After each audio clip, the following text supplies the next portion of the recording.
Biz hozir Jahon iqtisodiyoti va diplomatiya universitetiga keldik, chunki bu yerda ko'plab bo'lajak xalqaro mutaxassislar tahsil olishadi va bizga juda ham qiziq bo'ldi ularni bilim olish, dars olish jarayonlari va hamda bu yerdagi muhit.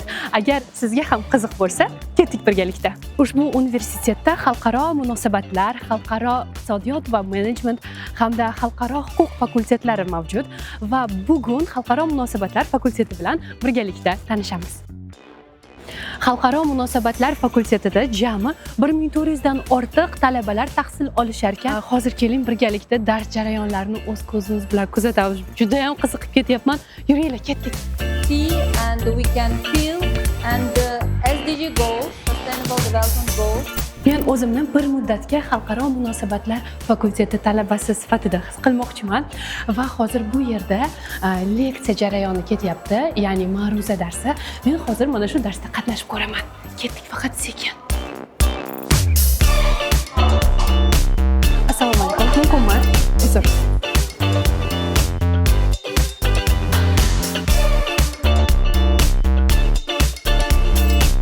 Biz hozir barqaror rivojlanish maqsadlari fani darsining ma'ruzasida qatnashdik. Endi hozir keyingi auditoriyalarga ham kirib ko'ramiz, faqat shovqin qilmaymiz. Ketdik. Hozir esa davlat va huquq nazariyasi fanining ma'ruza darsiga kirib ko'ramiz birgalikda. Shovqin qilmaymiz, dars hozir davom etyapti. Sekin ruxsat so'rab kirib ko'ramiz. Ketdik. Assalomu alaykum, ustoz. Mumkinmi? Uzr. Rahmat. Shularning ichida yagona faqat bittasida hokimiyat vakolati bor deb. Qaysi? Davlat organi. Shu uchun ham bu bo'yicha alohida to'xtalib o'tishimiz kerak bo'ladi. Qachonlardir men diplomatiya universitetida o'qishni orzu qilganman va hozir bir muddat orzuyim amalga oshadi. Men diplomatiya asoslari faniga kirib ketyapman. Sekin ketdik. Assalomu alaykum. Mumkinmi? Xo'p, diplomatik yozishmalarda o'zingiz aytganingizdek bir nechta turlarga bo'linadi. Bular notalar esa ikki xil bo'lishi mumkin. Verbal notalar hamda non-verbal notalar. Hozir mana notani bir example, ya'ni misolini ko'rsatib o'taman.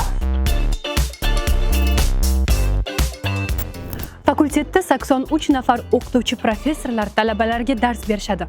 Ahamiyatli tarafi, ularning deyarli teng yarmi ilmiy unvonga ega.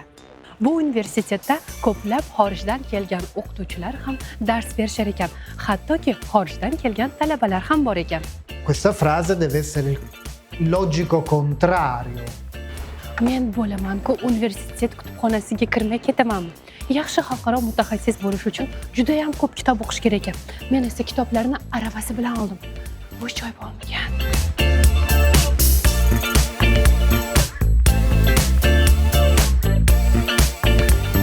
Universitet axborot resurs markazida 200 mingdan ziyod darsliklar mavjud.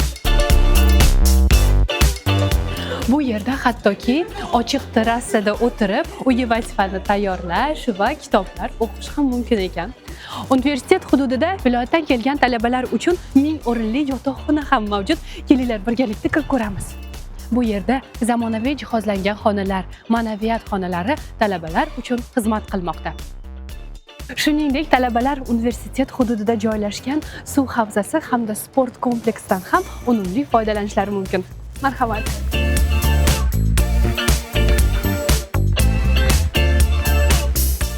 Mana shunaqa gaplar, universitet dars jarayonlari bilan, muhiti bilan tanishdik.